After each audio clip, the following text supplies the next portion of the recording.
We have entered, as we say, a disruptive era in the mobility sector, and the transition to green technology will affect all of us directly, whichever part of the world we live in. It comes with new opportunities, new technology, and a promise of a cleaner and greener tomorrow.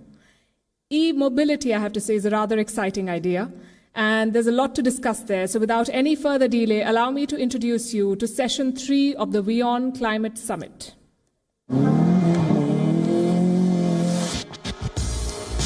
Our cars are comfortable, classy.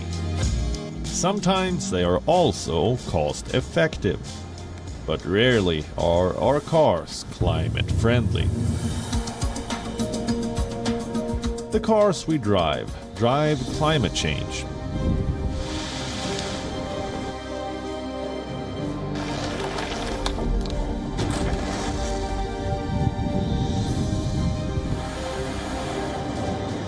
Transport accounts for 21% of carbon emissions. An average car produces 6 tons of pollutants every year. That's almost the weight of 7 small cars. These pollutants trap heat in the atmosphere. They trigger temperature rise. We know how this story ends.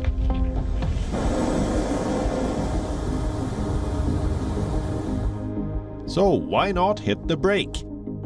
It's time to transform transportation.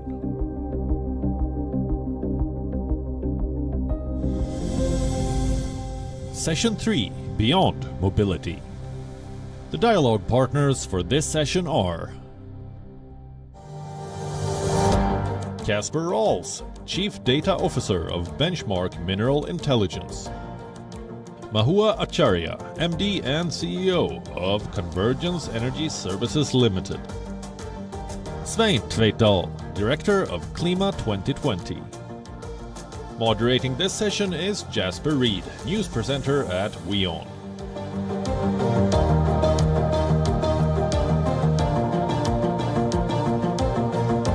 Good evening, Excellencies, ladies and gentlemen, honourable guests and esteemed panellists to come. So 24 hours ago, I was studying e-mobility and I reached a fever pitch of excitement. I found out that in 20 years' time, half the cars in Europe will be electric vehicles, despite 1.5% of them today being internal combustion engines. I found out the price of batteries have dropped by 90%. However, this morning, when I was stuck in a 2.5-hour traffic jam in New Delhi, it didn't seem that the revolution was in any way imminent. But that's the thing about revolutions. They can sort of happen under your nose without you knowing it, as we found out recently. Then I called my mother, who's bought an electric car. And she's so scared of driving her electric car because she worries she'll run out of range and recharge. So this incredibly expensive Toyota electric car is currently stuck in her garage in Oxford. Help us navigate these exciting but choppy waters of e-mobility are our fantastic panellists. Let me welcome our panellists in. First of all, we welcome Mahua, who's the MD and CEO of Convergence Energy Services, a government-backed institution of India that's enabling e-mobility around the country. Welcome to Mahua. Thank you. Thank you, Jasper. Thank you so much for having me at this event. We're delighted to have you, and we'll bring you all in a second. Secondly, welcome Casper Ralls. Now, Casper is particularly interesting in this session because Casper, as the Chief Data Officer of Benchmark Mineral Services, knows everything there is to know about the components and the chemistry of batteries. Welcome to Casper. Thank you, Jasper. And finally, a veteran and icon of climate change and the environment, Svein Tveitdal, Director of Klima 2020, joining us live from Norway. Welcome to you, Sven. Thank you very much for having me. We're delighted to have all of you, and we're delighted to have the guests here.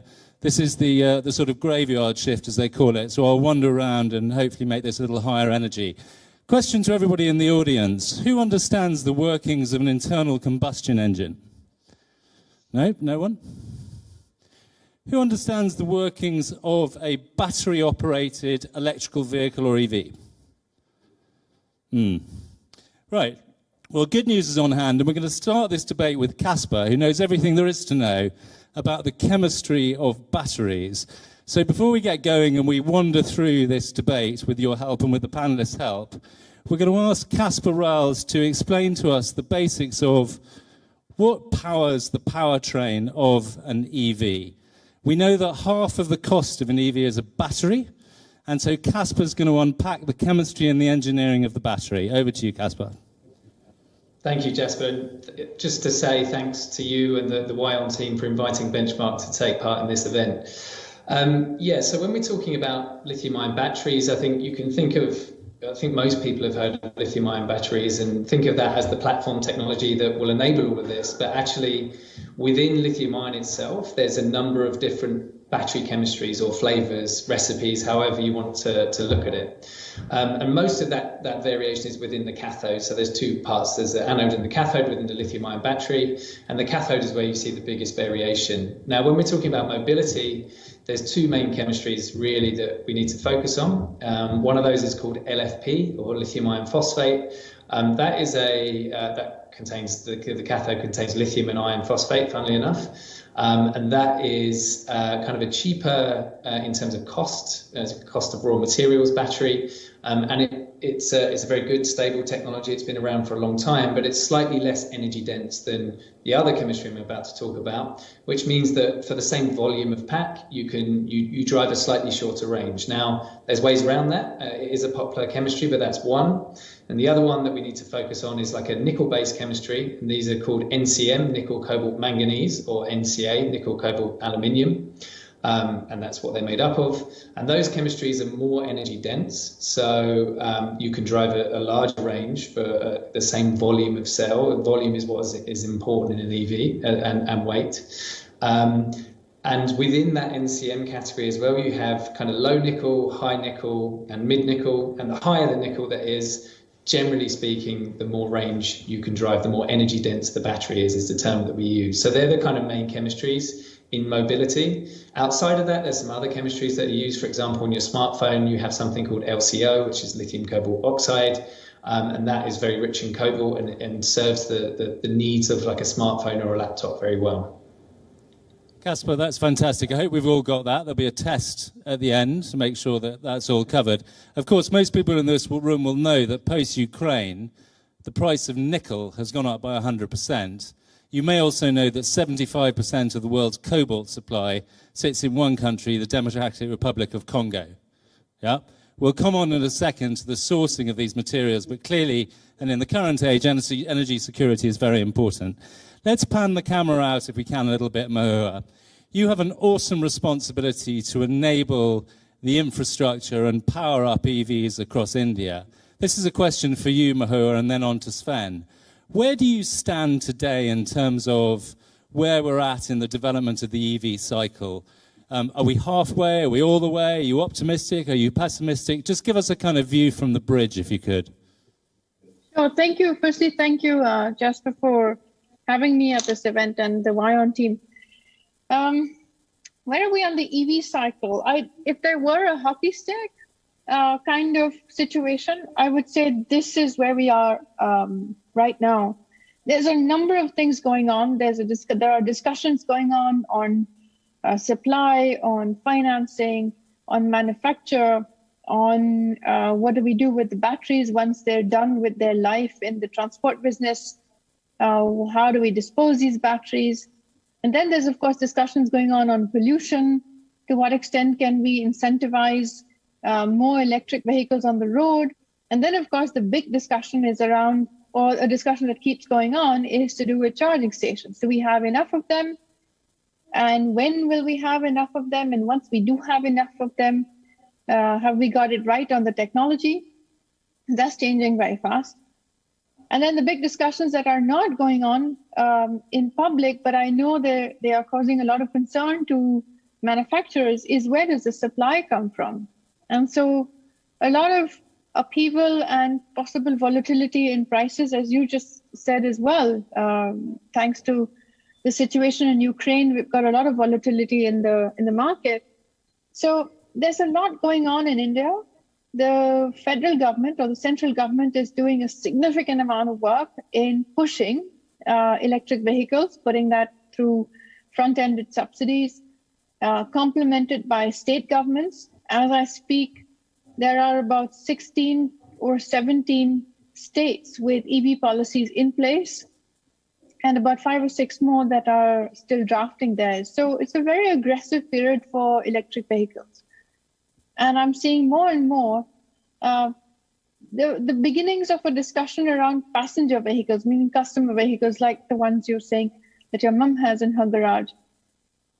We will have to address those daily concerns. And for that, we don't have that much choice right now in the market. So the market's it differs significantly between two-wheelers, three-wheelers, four-wheelers, and buses. So there's a lot going on. Okay, Mahua, so tremendous challenges, work in progress. Sven, you've been around this debate for a very long time. I gather you were a surveyor when you started your career in the mid-70s. When you look at e-mobility, and perhaps give us a perspective from Scandinavia as well, if you could, where do you stand on e-mobility? And is it worth it? Are we going to get there in time? We can get there in time if we want, because we have the solutions, but we don't take all these solutions into use. But let me just say that I'm coming from a well-developed country. But even when I was a boy, the transport I had was a horse and a bike. And we got our first car when I was 13 years old. And now the transition has gone so fast that if you talk about cars and EVs, now 90% of all new cars that are sold in Norway are EVs actually. And that is not because we Norwegians are more environmentally conscious or friendly than other people in the world, but it is because of incentives that has been introduced by our government. And that makes it attractive to buy EVs. And if it is attractive to buy them, and if we have them, everybody will buy them. So the main challenge we have actually is that, as an example, there was a talk in the previous session about funding. It is so now that we are subsidizing fossil fuel with $11 million per minute. And this is done by politicians because they are doing the subsidizing. If that was swapped around to favor EVs and renewable energy, the shift would go very fast. As of now, and let us be honest, we are not going to stop on 1.5 centigrades as it was said. It's still the goal, but you don't find scientists that say this is possible anymore. But we can stop at 2 degrees, and that is extremely important. More action is needed. And solutions are there, technology is there, and knowledge is there. We need some kind of more political action. Okay, and turning to you, Kasper, you've heard Mahua and Sven's take on all of this. You're sitting in the southeast of England, which has a ton of charging stations, but the further you go out of London, the fewer charging stations. So how do you see it from a UK perspective? How do you see this playing out? And are you bullish on EVs? Yeah, I mean, certainly within the UK, I'd say I'm bullish on EVs. I mean, Europe's a slightly different situation in the sense that the European government has put in some quite big penalties to the automakers should they not reach fleet emissions targets. So, in the case of Europe, in many cases, the consumer is being dictated what product they should buy. But, luckily for the EV market, actually, it's not demand constrained. It's constrained by other factors. As you say, charging infrastructure remains a problem. In the south of the UK, it's pretty available, but it's still not widely available unless you have, it makes life a lot easier if you have a property where you have a driveway or otherwise to install a charger yourself. Not everyone has that option. And certainly in city centres or areas outside of the country, it's harder to access. Now, as those EV sales increase in the UK or elsewhere, and demand is there, you will start to see commercial enterprises install those chargers. So that is something that's happening across the UK. Oil companies are installing or starting to install only electric forecourts to charge.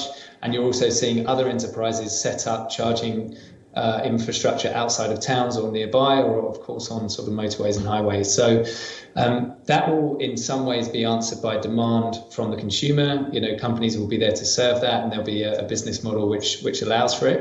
And then of course, you know, the other side is actually ensuring that the consumer has access to those EVs. And the problem, as I said, is not demand, it's actually the other side, it's supply. So supply of raw materials, supply of things like lithium or cobalt or nickel in the right form needed for batteries, and also then fundamentally capacity to convert those minerals into chemicals and lithium-ion batteries and into EVs. So yeah, I think, you know, the charging infrastructure is a problem at the moment, but that's being improved upon, and there's a number of different solutions to that. You know, I think, yeah, you know, bullish on EVs, but we are potentially looking at a situation where there could be some constraints on supply for growth targets to be met. Okay, so well understood. We've talked a bit about supply. Mahua, let's stay on supply for a second. So, I mean, it takes a village to make this happen. It takes infrastructure, it takes OEMs, it takes batteries, it takes mining, it takes all sorts of players. But let's talk about the auto OEMs, yeah, who are instrumental in this. These are the fellows, the cynic might argue, that brought us through the internal combustion engine any amount of pollution and hooked huge populations on high-emission vehicles. Isn't this a bit like putting the cookies in charge of the cookie monster in charge of the cookies? Oh, Jasper, of course, but we're all transitioning. I mean, glass half full, glass half empty, right? So we're all transitioning. And I think many of the automotive companies are also acknowledging that transition. It's a little bit like the hydrocarbon companies are reforming themselves within and absorbing them a new identity. Many of the old, if I can say, quote unquote, legacy automotive players are, in fact, yes, they're moving over to electric. But that said, there's a number of new players as well. And that's quite encouraging to see, that we're not only just dependent on a handful of legacy players who have the experience, they have the bandwidth, they've got the balance sheets. And in fact, we're getting a brand new market of new players with new technologies. So I'd say it's a combination of both. Okay, fair enough. And if we expand out a little bit from this, Sven, you know, central to the argument around EVs is that they will reduce the carbon footprint, right? But there is a debate out there about whether EVs are truly sustainable. Once you've manufactured the EV from coal-fired power stations and taken your battery halfway around the world, wouldn't the cynics say that the jury is out as to whether these things do have a lower carbon footprint? Where do you stand on the total supply chain? Well, I don't think there is not any doubt that EVs is better for climate than the traditional cars. But there are these challenges that you talked about, and that is addressed by, for instance, new battery factories. There are 30 coming up in Europe, one even in my little city, Arendal, with 40,000 people. And they're all focusing on the issues that you are talking about. But I think still there will be problems related to EVs in the future and sustainability. And I think after some time, I think hydrogen is coming as a solution, but that are some years to go. But that is a more clean solution than EVs of today. And of course, they need to be fed with renewable electricity. So challenges are there, but should we stop at 2 degrees, as I mentioned a little bit earlier, then we need to take into use this solution for the time being. I don't think there is any doubt about that. And again, status in the world, only 1% of the cars are electric as of now. So the transition is not going fast enough, and it has to be speeded up. And Sven, you mentioned hydrogen, and it's a futuristic technology, though moving fast. Do you see that as entirely compatible with battery-driven EVs, or do you think that it will make battery-driven EVs redundant? Well, what I think is that we have had the traditional car for so many years. Then we now go into a period where the EVs will be the current solution. And then later on, there will be a transition to hydrogen. But I also think that, say, a country like India, where there are so much knowledge, expertise, and so forth, maybe could think about leapfrogging this so that they could take into use hydrogen solutions maybe a bit earlier than if they don't focus that in that direction. And I think that would be good for India and also for emissions. Well, that's a good challenge for Mahua. Mahua, I'll come back to you in a second. Casper, just staying on one of the key elements of this, of course, which are the elements themselves. We've seen through the dramatic increase in the price of nickel and the dependency on certain countries that there are very considerable risks here. What would your advice to be to countries like India or anywhere, frankly, in the world in terms of developing the upstream supply of those minerals and exploiting them and balancing out the whole economics of this? Because it's not free to get into that, of course. Sorry, you did break up a little bit there. I heard that it was about the minerals and the availability and dependence on them, but I didn't catch the last bit of the question. Well, very specifically, as an example, and I'm an English literature graduate, not a chemist, so treat me like a child. But if India wanted to develop its cobalt or its nickel industry, should it? Could it? What's involved? Yeah, so I mean, there's a huge amount of interest across the globe from many different governments in developing their own, what we've termed at Benchmark, their own lithium-ion economy. Now, some of that may include developing resources. One thing about those resources or mines is you can only develop them if they're there. You can't pick the location of geological deposits. They're just where they are. So if those resources exist, there needs to be some exploration, which one of the challenges is that is usually very costly and permitting is very time consuming. But the other consideration is, are those resources economic? So fundamentally, at the moment where you have lithium prices at record highs, nickel prices at, well, we'll find out when the LME contract resumes tomorrow, but somewhere near record highs, if not exceeding them. Cobalt prices are very high. Obviously, many deposits become economic, but fundamentally, whether it's 5 years' time or 10 years' time, those prices are going to go back down. So is it worthwhile for a country to develop its resources? Well, where are they on the cost curve is the question that you need to ask. Now, there's two things to keep in mind. Is ideally you want to be at the bottom of that cost curve, which means that your resources are the cheapest to produce on a global basis. But even if you're not, the other thing to bear in mind is that looking at these markets, which are going to experience growth rates of somewhere between 15 and 25% CAGR to the end of the decade, that actually when you add that much additional supply to a resource base, the cost curve increases, because what typically happens with mining and mineral extraction is that the very first deposits that are mined and excavated are the best, i.e. the best resource and the cheapest to produce. And then as you add additional, you go for the slightly less favorable ones, i.e. not quite as good and therefore more expensive. So there will be a change to the cost curve. That has definitely already happened across lithium.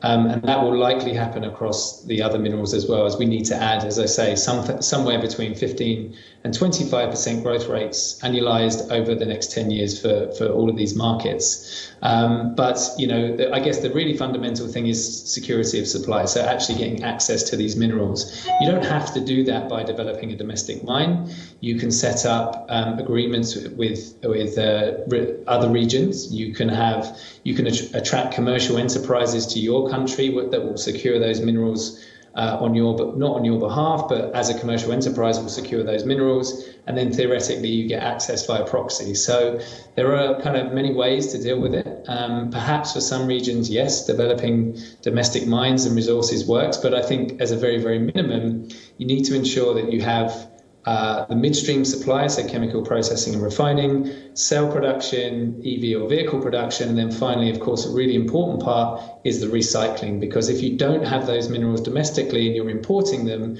why would you then let them leave your region and go back to somewhere else to be recycled and used elsewhere? If you've gone through that kind of import process, you should keep them at least kind of in the domestic region or nearby.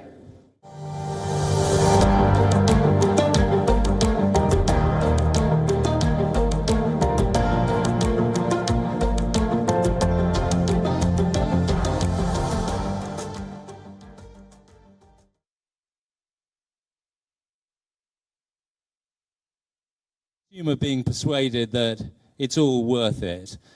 Mahua, talk to us a little bit about how you see that three-way shuffle happening and what you see the challenges are, whether it's in India or elsewhere.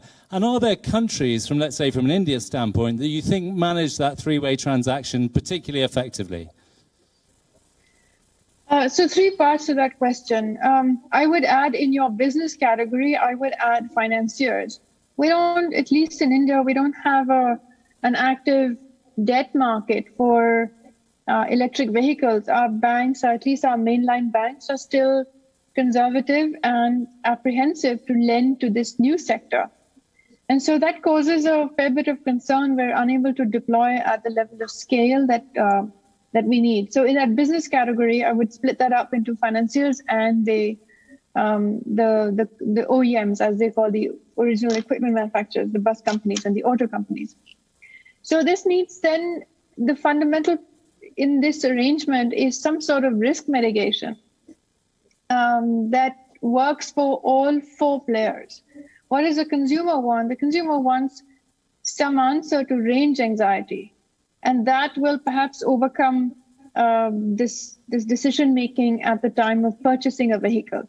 It also, incidentally, is the only, perhaps the biggest lever when it comes to business-to-business transactions. So there's a new, very big market that's developing in India around 3-wheelers in the delivery of freight. Ever since COVID struck and thereafter, people have gotten also quite comfortable with delivery, and the market for delivery services has exponentially increased.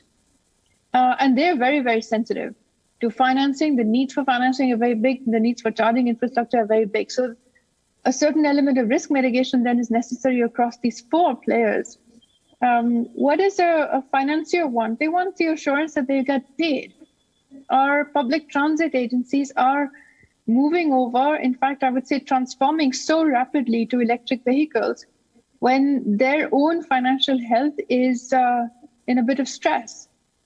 And that causes, of course, concerns, and it restricts the depth of this market. In India, we don't have financiers that back buses other than normal banks that do corporate finance. So we've got a number of things to be worked out there. Is there experience from the rest of the world? I can't say that. I think there are things to borrow from in terms of lessons from other countries. We're constantly looking to see who has got it right with subsidies and with what sort of subsidies.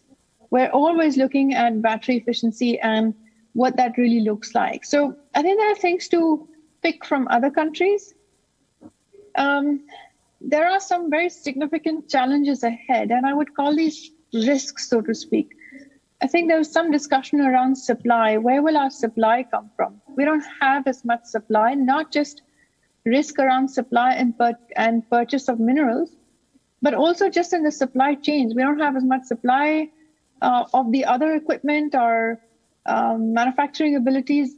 Probably never anticipated this sort of demand that's coming up in India. A lot of vehicles and vehicle manufacturers are at certain products just constantly out of stock. It's getting better, but we have a problem in our hands. We have to very quickly set up a recycling economy. Perhaps it was Sven that mentioned that, but that needs to start to give a signal to the market that there will be a proper market for things like reuse batteries once they're done with their transportation life. So these are things that we've got to manage in parallel. There's another piece of work that we don't always talk about, and that is an incentive for scrapping. And a lot of our vehicles are still a little old on the roads, but we don't have enough money to get rid of them, to buy and to get new ones. So some level of financial incentive there would be very helpful. So a number of different sort of answers to your tri-party question. I think that had 4 sections in it, key to which I would say is just risk mitigation, just understanding what each needs and figuring out some sort of an arrangement to address that risk. Okay, got it. Work to do. Sven, let's turn to you. The world often looks at Scandinavia and believes that government, business and the consumer all exist in happy union, all three happy children in the bed together.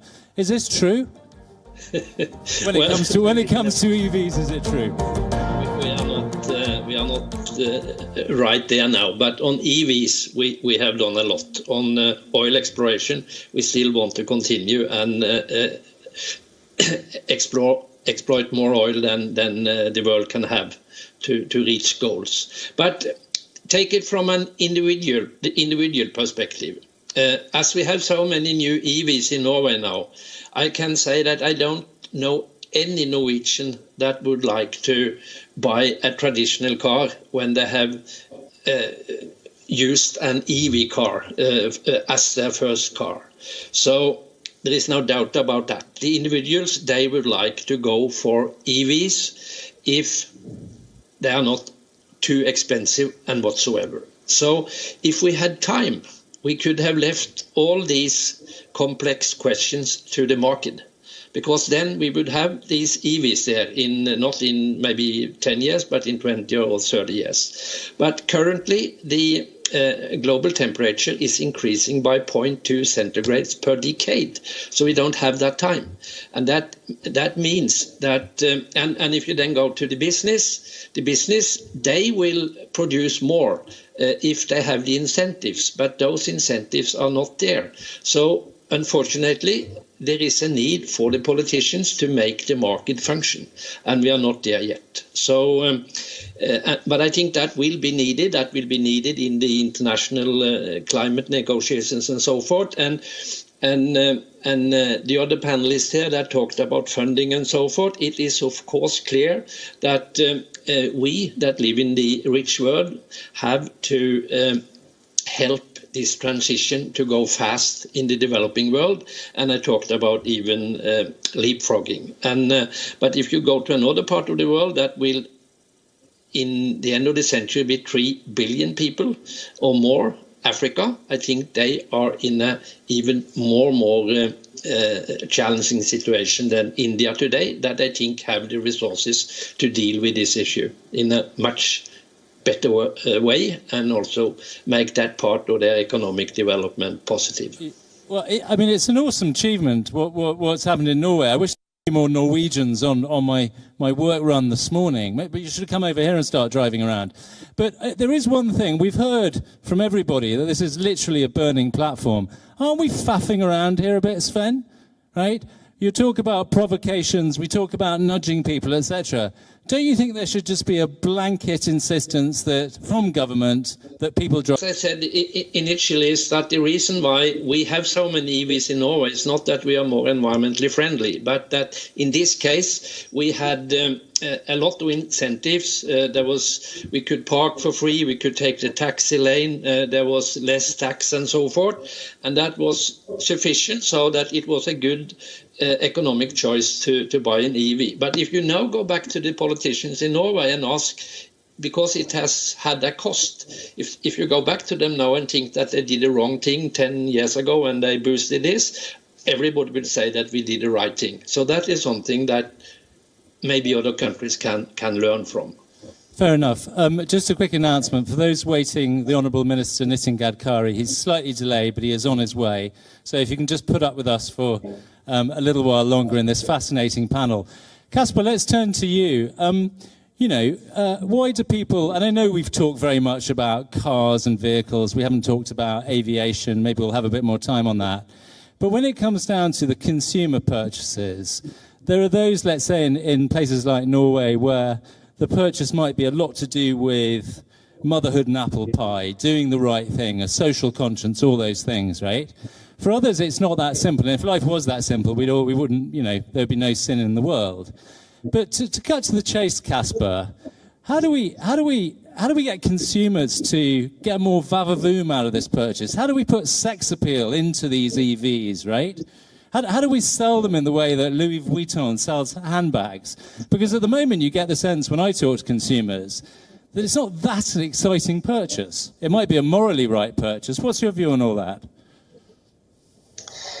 I guess it depends on what you buy. If you buy a Tesla Model S Plaid, fastest production guy ever made, I mean, that's pretty appealing to some people. But I think fundamentally, as you say, we're talking about incentives and incentivizing people to buy the cars. The thing to think about, and I mentioned it earlier, what we're seeing in terms of like EV sales and demand is there is no demand constraint. The constraint at the moment is the upstream, is the supply.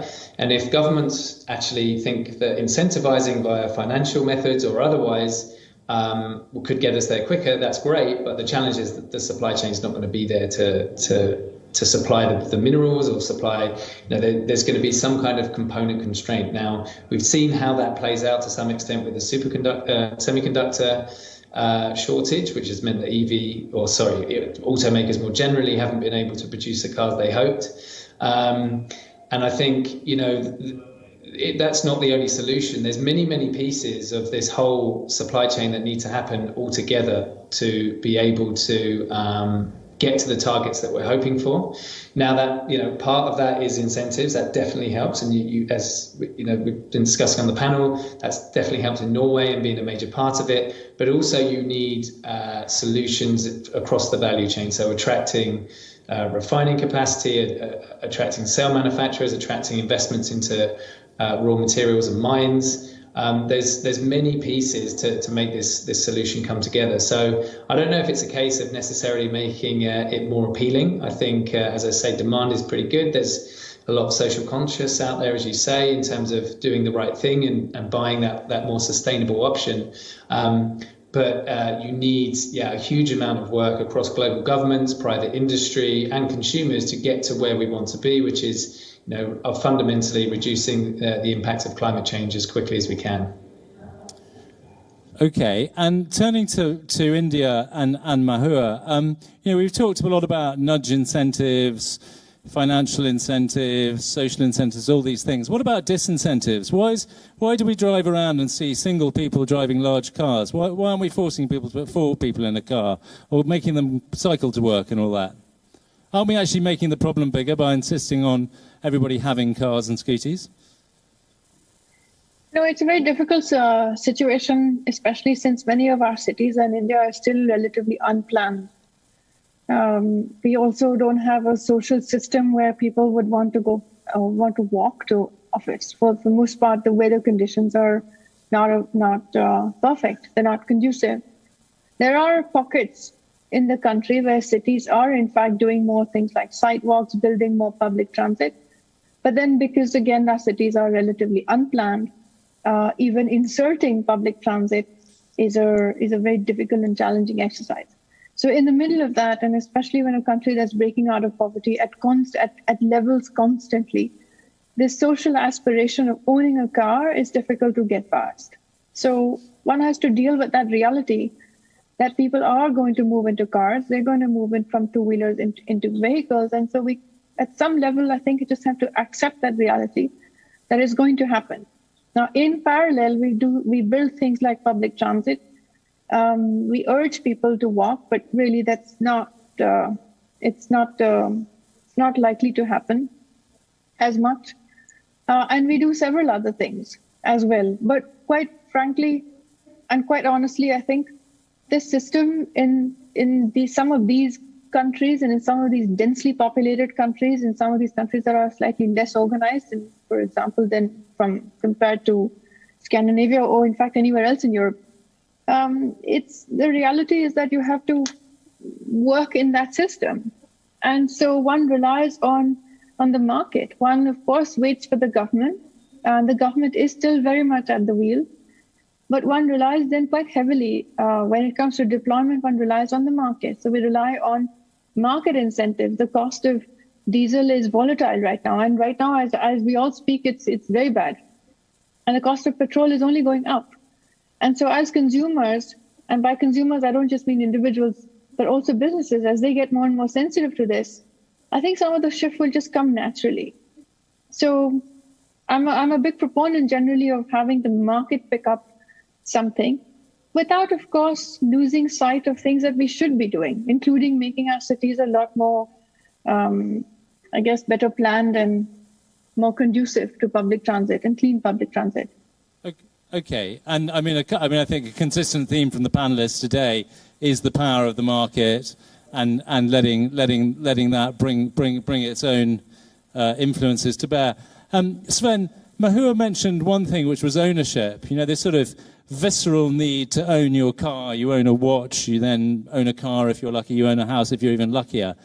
Isn't there an argument that we should decouple people from ownership, and that these should be assets owned by finance companies or the government? And yes, people might have a certain amount of exclusive use, but isn't this idea of old-fashioned sort of ownership a little bit old-fashioned? Where do you stand on that?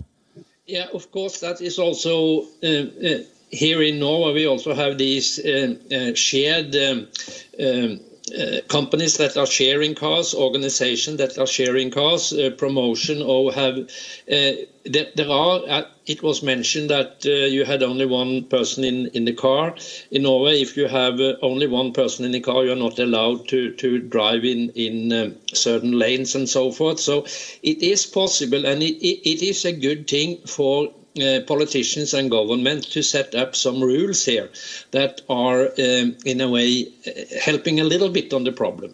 But that is not the key solution. The key solution, I think, is, as we have discussed in this program now, when it comes to transport, to electrify it as soon as possible, and that need political action because the market is not working fast enough. And then I believe, but I'm not sure when and the timing, that the next phase after that would be the hydrogen, and I think that probably will maybe come sooner than we might expect.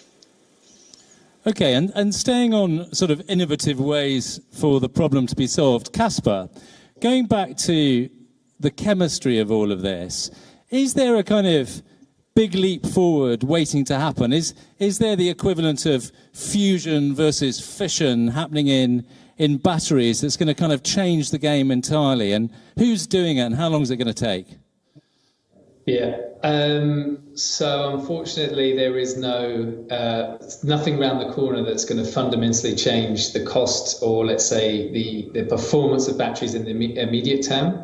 So when we talk about batteries being used in passenger EVs in particular, first things first is that the qualification cycle to get into those battery packs is very, very lengthy. So if it's a new technology, we're looking at pretty much a multi-year process for those cells to be qualified and then be designed into a pack. So you can't just replace one cell with another in a pack. You need to design the pack around the cell. So you're looking at many years before that can be deployed. So one of the technologies that people are looking at, other than sort of the current lithium ion that I outlined at the start of the panel, would be sodium ion, which moves away from the use of things like lithium and cobalt and nickel. But that's still in the R&D phase, and there's likely to be some time lapse between that actually being widely used commercially.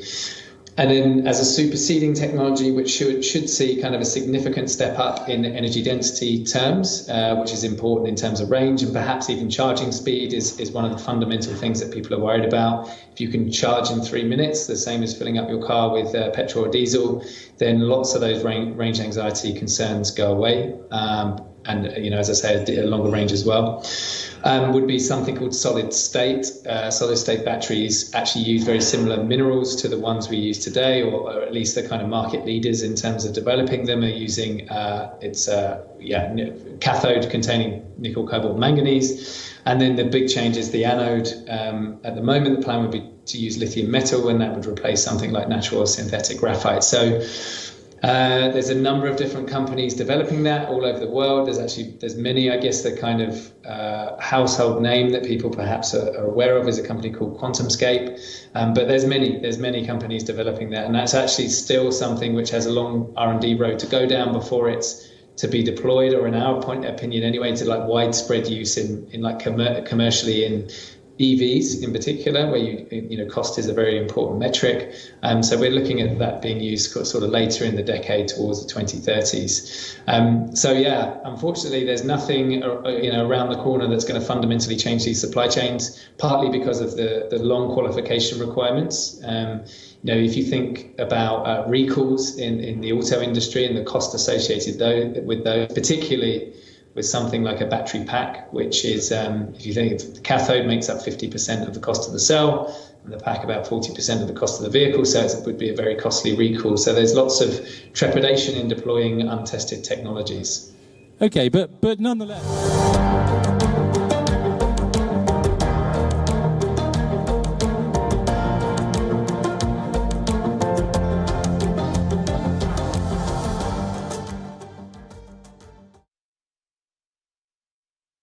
to become world leaders in battery technology and all of the underlying engineering and chemistry. Are we getting people excited?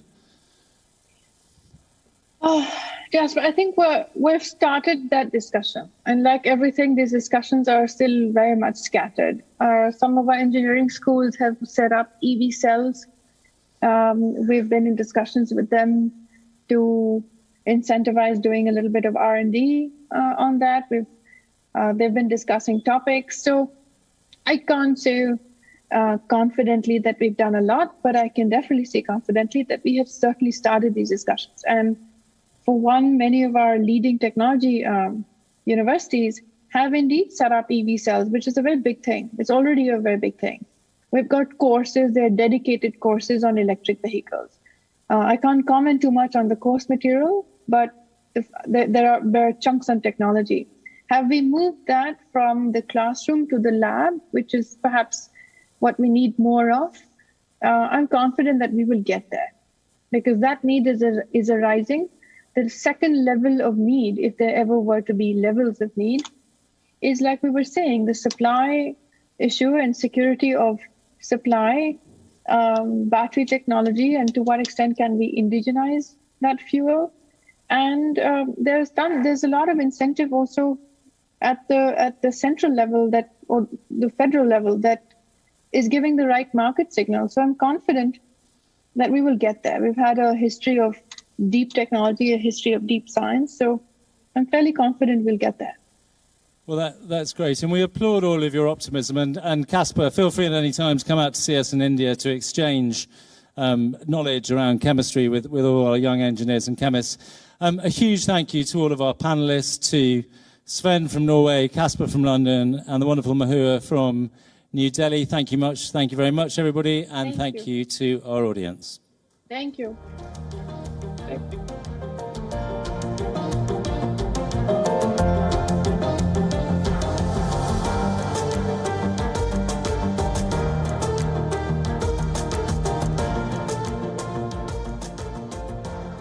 Thank you very much for another engaging and very detailed discussion.